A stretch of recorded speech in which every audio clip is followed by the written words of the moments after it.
Hello and welcome to the Earthside Echo, your source for all the latest dispatches from Earthside. In this episode, we re-enter the courtroom where Captain Samantha Thrace is on trial for treason. In our last episode, we heard tales of Thrace's exploits on the high seas aboard an Abyssinian destroyer. In part 2 of Trial by Fire, we hear Thrace's own testimony from her service beneath the city of London. But first, we return to the courtroom.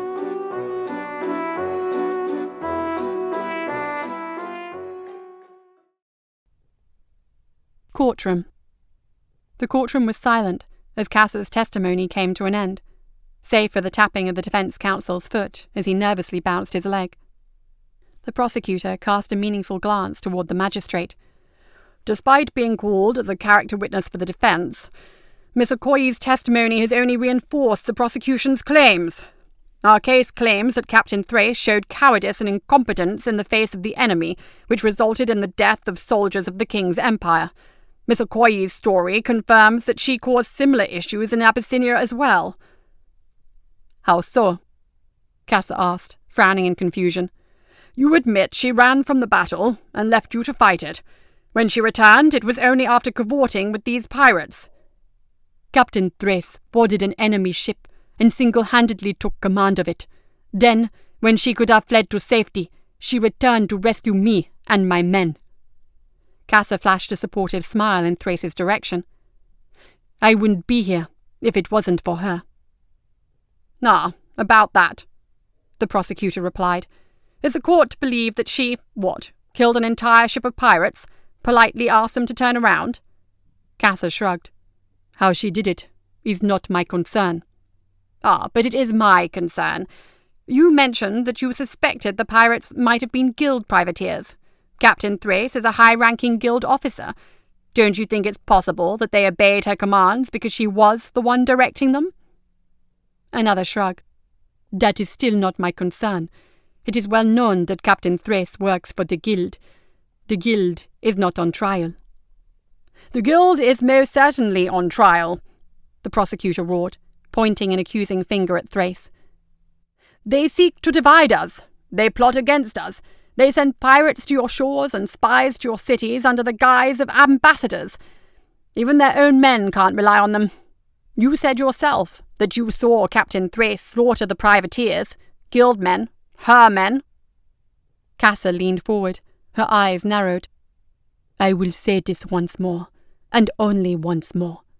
Captain Thrace saved my life and the lives of my crew from a foe worse than the guild. Whatever inner politics force the different elements of the guild into conflict with each other is not something I understand, nor is it something I wish to. Thanks to Captain Thrace, I survived to report the first sighting of the hordes off the coast of Abyssinia. The prosecutor fell silent for a moment. My apology for any offence. Your skills are well known and respected here, Miss Okoye. No further questions. Defence counsel? The magistrate prompted. Oh. The man next to Thrace shuffled some papers on his desk, looked down at them furtively, and then finally spoke up. No questions. Thrace rolled her eyes. Very well, the magistrate said. Thank you for your time, Colonel Okoye. You are dismissed. Defence, you may send for the next witness. Cassa drummed her fingers on the bench. I found the paperwork required to attend this trial very inconvenient, almost as if someone didn't want me to testify. Now, only one of you is going to ask questions? Cassa stood up to leave the courtroom. I have to say, I'll be happy to be headed back to Abyssinia in the morning. At least we know what justice looks like back home. Cassa gave a small nod to Thrace as she passed. The defence attorney pulled at his collar and stood. No further witnesses, Your Honour. Thrace cleared her throat. With all due respect, if my counsel does not see fit to defend me, I wish to take the stand myself. The magistrate glared at her. Very well.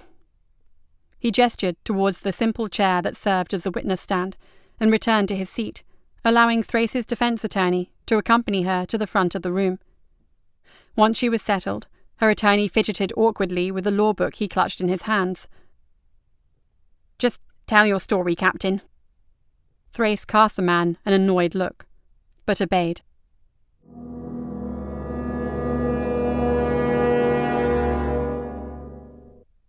Based on the testimony of Captain Thrace. The station at Mill Hill East stank of sweat and gunpowder. Maps of the London Underground hung from every wall. Some were unmarked and in their original state, while others had been crudely altered in pen.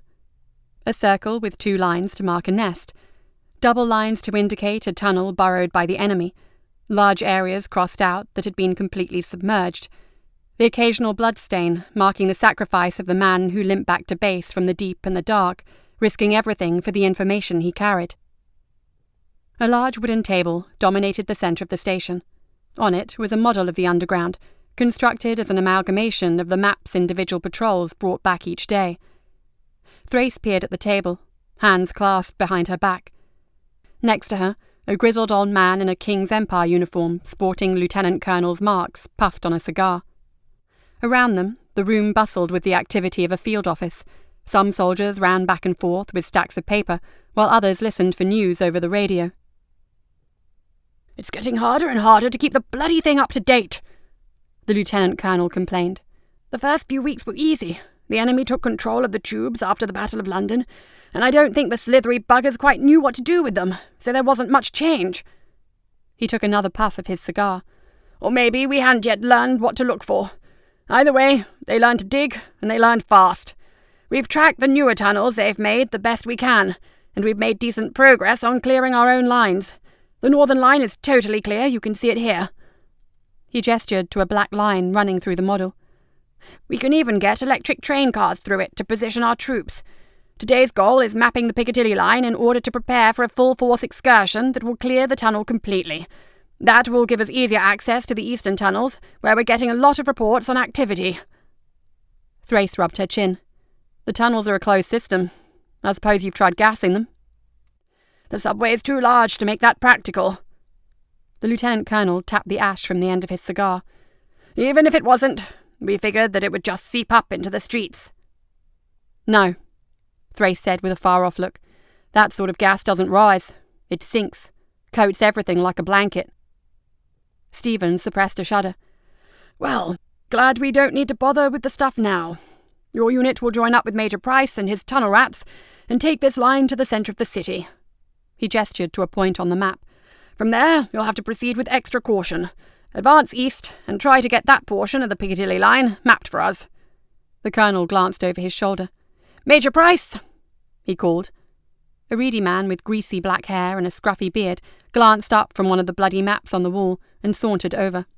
He eyed Thrace up and down and snorted. "I told you, Lieutenant Colonel. Me and my boys don't need any guild help." "Well, you're going to get it anyway." Stevens puffed on his cigar. "We need all the help we can get down here. Captain Thrace comes very highly recommended." "Good for her," Price grumbled. "But I wasn't joking. The guild has no love for our king and country, and we all know they're elbows deep in Malifaux in the breach.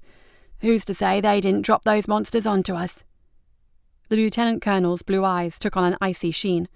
"I've warned you about that sort of conspiracy talk, Price. You're a good man, and you've done good work, but—" "Don't worry about it, Stevens." Thrace cut him off with a smile. "I think Major Price and myself will get on just fine. It's always good to have an optimist in the foxhole with you." "Optimist?" Stevens raised an eyebrow. Thrace turned her gaze towards Price. "Conspiracy is the realm of optimists. If there is a conspiracy, the world has an order to it. A conspiracy is a human plan, hatched from a human mind. No matter how bad things may get, at least everything is going according to a plan, even if it's a horrifying one. If the Guild open a breach over London, it was just another weapon of war. But the other option?"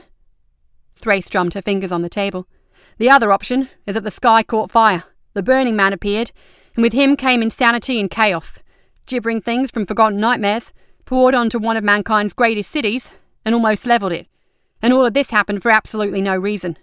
There was no plan, no order to it. Just claws and fangs and death and pain. There was no way to see it coming, and nothing anyone could have done to stop it. With every word, Thrace drew closer to Price, until her eyes were inches from his. If there is no conspiracy, then this can happen anywhere, at any time, and for the most terrifying reason imaginable. None at all. Major Price turned away from her gaze. Still seems a coincidence, all I'm saying. Bad things happen.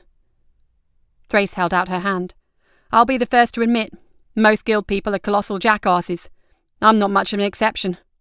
Can you work with me? Price hesitated, but took it.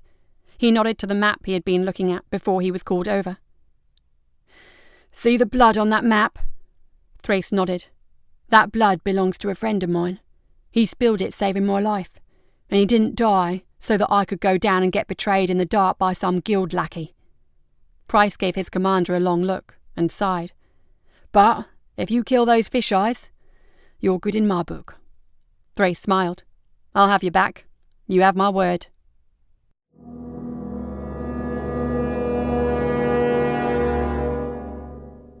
Within the hour, they were marching down a rail line headed south.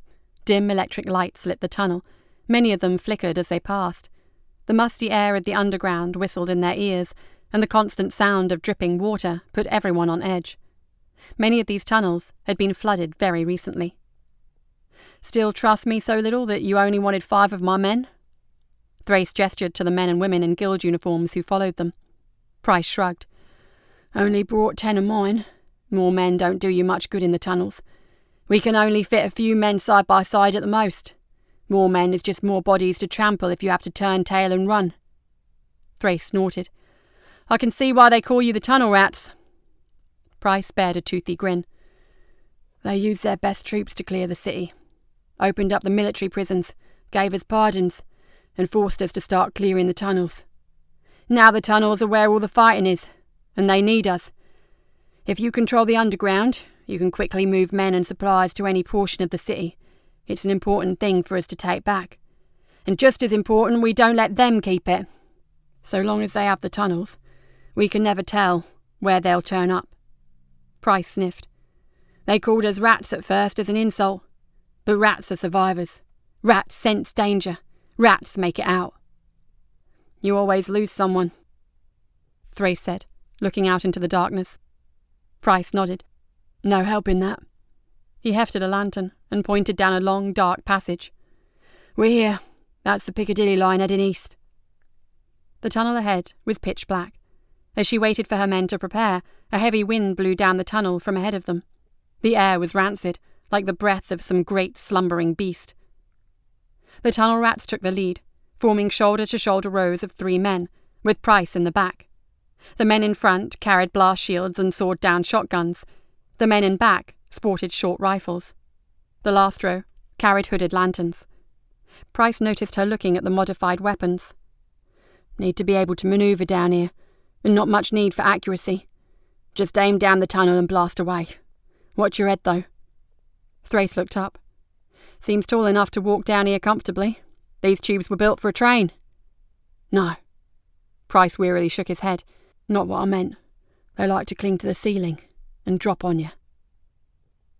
Thrace eyed the dark ceiling with new suspicion. She looked back to her men, whose red uniforms were muted in the dim light of the tunnel, and their standard-issue rifles and Peacebringer pistols were at the ready. Thrace checked her armament of pistol, axe, and flares. They advanced slowly, cautiously. Every step brought them deeper into the yearning dark. The train track had been torn away, leaving twisted shards of metal sticking up from the floor at odd angles like metal claws, waiting to embrace anyone unfortunate enough to fall in this dismal place. The ground was wet and slippery underfoot, but aside from their wet boots smacking the metal floor, the sound of soft, dripping water echoing around them was the only other thing that met their ears.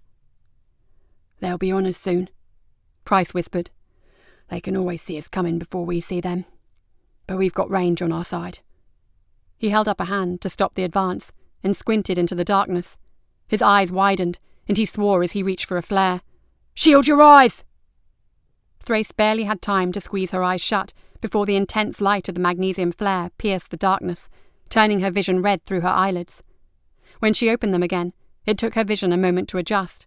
The flare caused the sides of the tunnel up ahead to appear as if they were an intense jet black, and shadows danced and squirmed on the walls. A roar filled the tunnel and echoed in Thrace's skull as the soldiers in the front ranks let loose with their shotguns. The darkness clinging to the tunnel walls let out a piercing shriek as it was bombarded by shells. Thrace rapidly blinked her eyes and drew her pistol. The shadows on the sides of the tunnel weren't shadows at all, but creatures clutching the walls. Their claws dug deep into the stone wall as they skittered towards the men in front, but a few dropped down to the ground and broke into a sprint. Another volley of fire tore through the things. Appendages exploded into clouds of red mist as blackened bodies fell to the floor. Thrace took aim with her peacebringer and put a bullet into the head of one of the horrors that leapt for the front line. Its head exploded like an overripe grapefruit, but its body hobbled onward. One of the men in front raised his shield, and the headless creatures bounced off it before falling to the ground. It was impaled on some of the torn railroad ties, but its clawed arms kept spasming outward, forcing the soldiers in front to back away from it. One of the scouts in the second row lowered his rifle and put another shot into its belly, stilling the thrashing. 2 more volleys of fire brought down the rest of the things. As the light from the flare died away, shadow gently eclipsed the grisly array of dismembered bodies that lay strewn across the tunnel floor.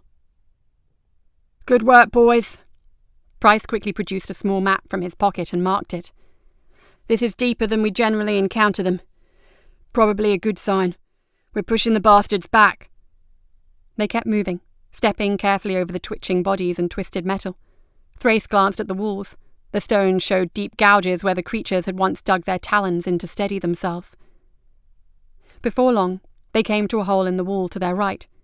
Barely big enough for a man to crawl through, deep gouges around its edges made its origins clear. The creatures had dug it themselves. A thick, musky breeze issued forth from the hole, and Thrace wrinkled her nose. "More new tunnels every damn day." Price marked his map. "All right, we can't risk fighting them from front and back at the same time. Thrace, do you think you and your men can hold this position while we advance?" Thrace nodded. "Shouldn't be a problem." "Good. We'll keep going until we find another new tunnel, then head back. That should be plenty of mapping for one day." He motioned for 2 of his men to leave their hooded lanterns behind. Thrace watched as the tunnel rats disappeared into the darkness ahead. She stationed 3 of her troops with rifles pointed directly at the opening. The other 2 kept lookout down either direction of the tunnel, just in case something snuck by them. Thrace noted how unwieldy their rifles were in the tight space, and envied the sawn-down shotguns of the tunnel rats. The minutes crawled by as the small group waited in the dark. Thrace heard every shuffle of her men's feet, and every muffled breath as her ears adjusted and picked up what her eyes couldn't. A skittering sound caught her attention, and she held up a hand, signalling her people to be at the ready. The sound stopped, and Thrace glanced around in the dim light of the hooded lanterns, squinting into the waiting darkness. The noise started again. It was a scratching, but it seemed to come from every direction at once. It was as if they were surrounded by it. "Captain," the man to her left started to say. Thrace held up a hand and cut him off. She strained, trying to ascertain the source of the noise. "All right, fall back." The order was cut off as the walls around them exploded, sending shards of stone flying in all directions. Thrace twisted her arm around to shield her face. As she lowered it, she saw 2 towering creatures emerge from new holes in the wall, each at least twice as tall as a man. They had the bodies of centipedes, as well as scythe-like appendages that were already slicing downwards, cleanly cleaving one of her surprised subordinates in half. With startled cries, the remaining guild troops raised their rifles and fired wildly into the monsters. One of the creatures skittered sideways into the lanterns, knocking them over and extinguishing the flames within. Darkness fell like a curtain, only to be parted with frantic rifle fire. Each shot illuminated the tunnel with piercing light. Thrace saw the creatures moving in flashes. 2 of her men were face down in pools of red, then 3. Then one of the things was right in front of her, a clawed limb raised in the air. Thrace already had her axe ready, and she swung it upwards into the darkness, putting all of her considerable might into the 2-handed swing. She felt the axe cut cleanly into the creature. A metallic shriek filled the air, and Thrace heaved to her side, throwing the creature's weight to the ground. She drew her pistol and blindly fired 3 snapshots into the darkness, hoping to put the centipede thing down. Each explosion of her pistol illuminated the monster as it squirmed on the ground, dark ichor dripping from its carapace. For a moment, she stood frozen in the blackness. She listened for any noise, but it was as silent and dark as a grave. She held her pistol out in front of her. The axe was hanging ready at her side. Every muscle in her body was a taut cord, waiting to strike at the second creature. After what seemed an eternity, Thrace slowly used her axe hand to draw one of the flares from her pocket. She lowered her defense long enough to twist it open and toss it onto the ground in front of her. As light bathed the tunnel, she whipped her head from side to side, trying to predict where the monster would strike. The strike never came. She was alone with the bodies. The 5 guild infantry who had accompanied her lay slaughtered. Thrace couldn't tell which parts had belonged to whom, and she thought it best not to dwell on that question. The creature she had killed lay in a pool of spreading ichor, motionless. 2 new holes had been bored in the walls, one in front of Thrace, the other behind. As Thrace examined the scene in the light of the flare, she noticed a thin trail of dark ichor heading down the tunnel Price and his tunnel rats had followed. Thrace cursed under her breath as she picked up one of the hooded lanterns, relit the flame, and gave chase. The shots echoing down the tunnel let Thrace know that she was too late. It didn't take her long to find the carnage. The tunnel rats put up more of a fight than her men, but they hadn't been able to handle enemies attacking them from both sides.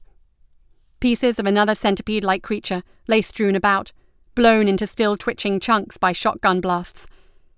Several smaller creatures, similar to the ones they had encountered earlier, littered the ground ahead of the men. In between, human bodies lay among the torn steel of the shattered train tracks, spilling their lifeblood onto the ground. Thrace heard a faint groan coming from the tunnel up ahead. Price's body was not among those on the ground. "Price?" She hissed into the darkness. Cautiously, she inched forward, pistol in one hand and lantern in the other. "Price!" Her voice was a murmur in the darkness. Her gaze was so intent on the darkness around her that she almost impaled her foot upon an upturned shard of metal jutting up from the destroyed rail line. Eventually, she came to another hole that had been crudely carved in the side of the tunnel. A dull, flickering light emanated from it, as well as groans from what she thought might be a wounded Price.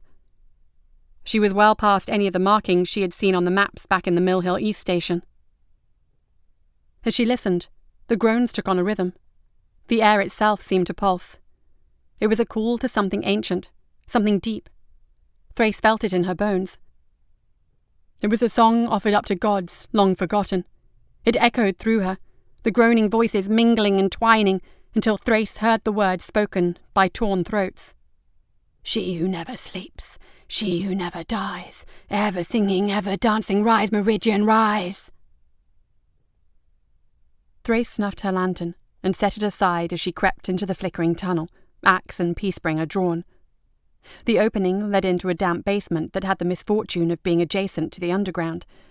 The room was small and lit by a few flickering candles.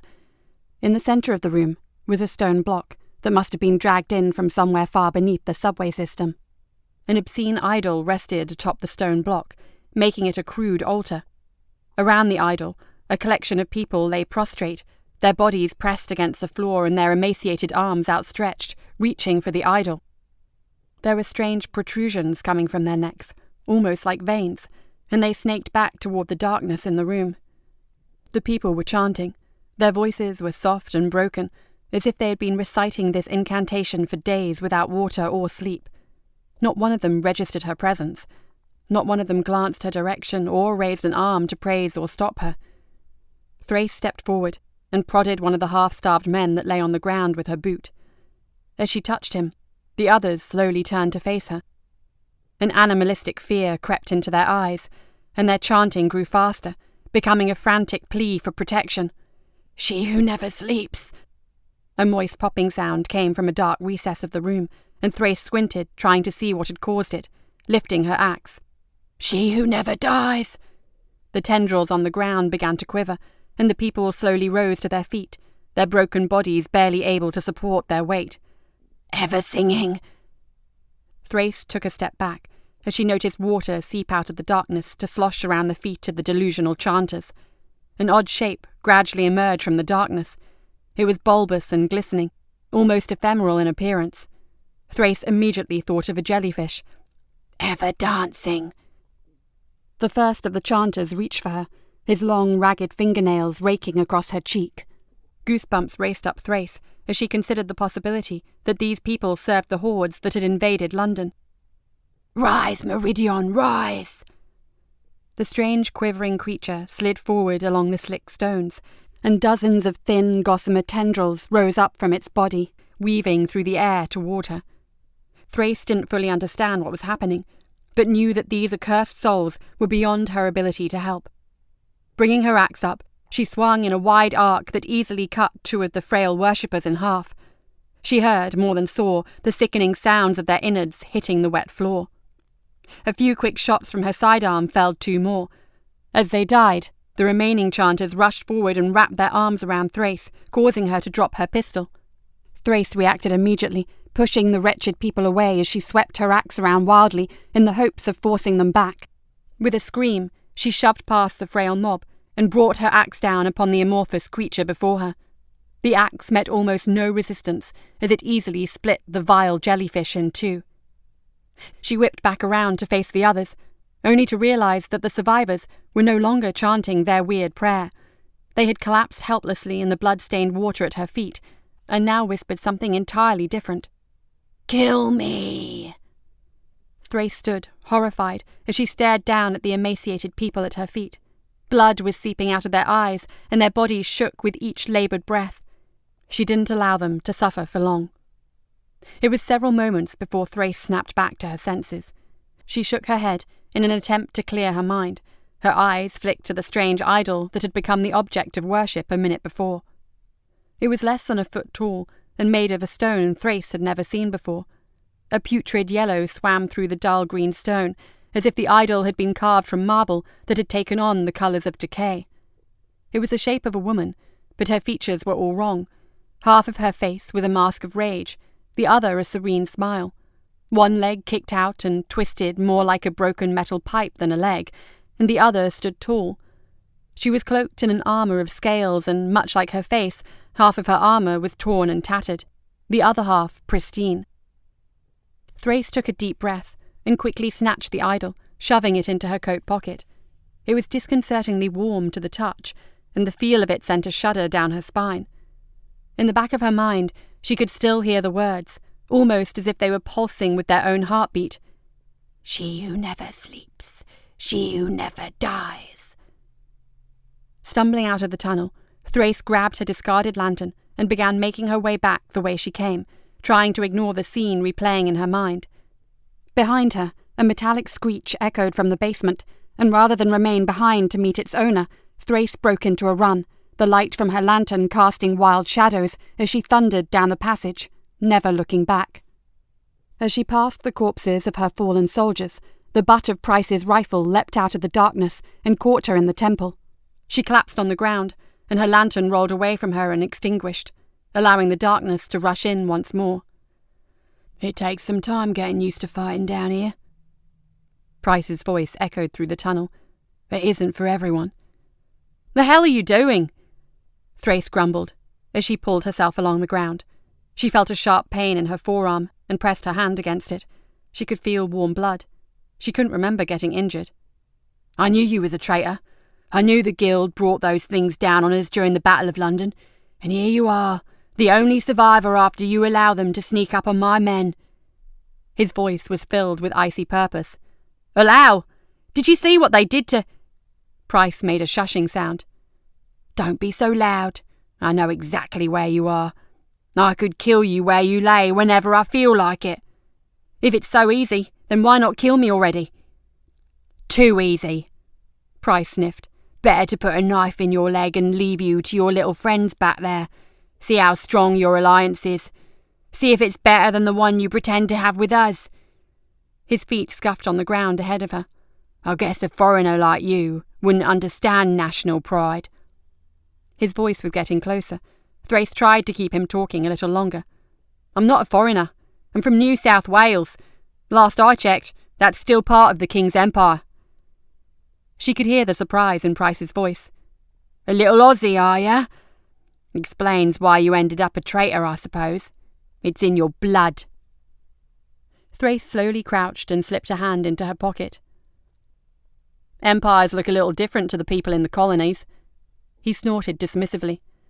"Growing up down there, you ever hear the guess about why so many people are afraid of snakes and spiders?"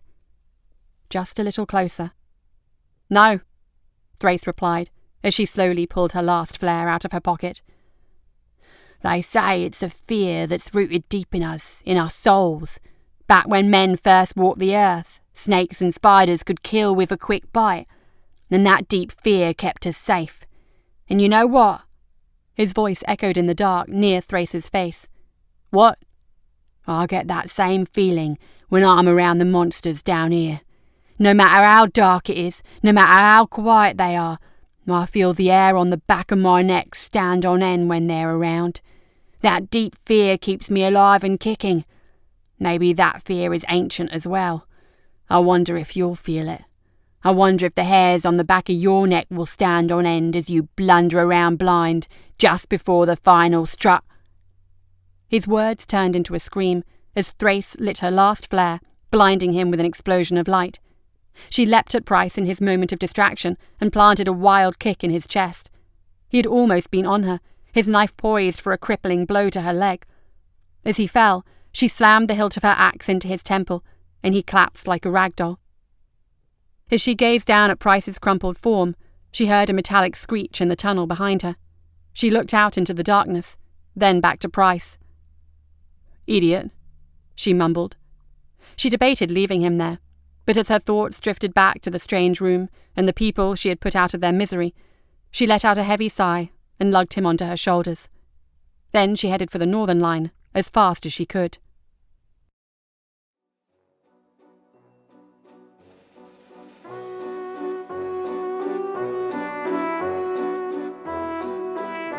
That's it for another episode of the Earthside Echo.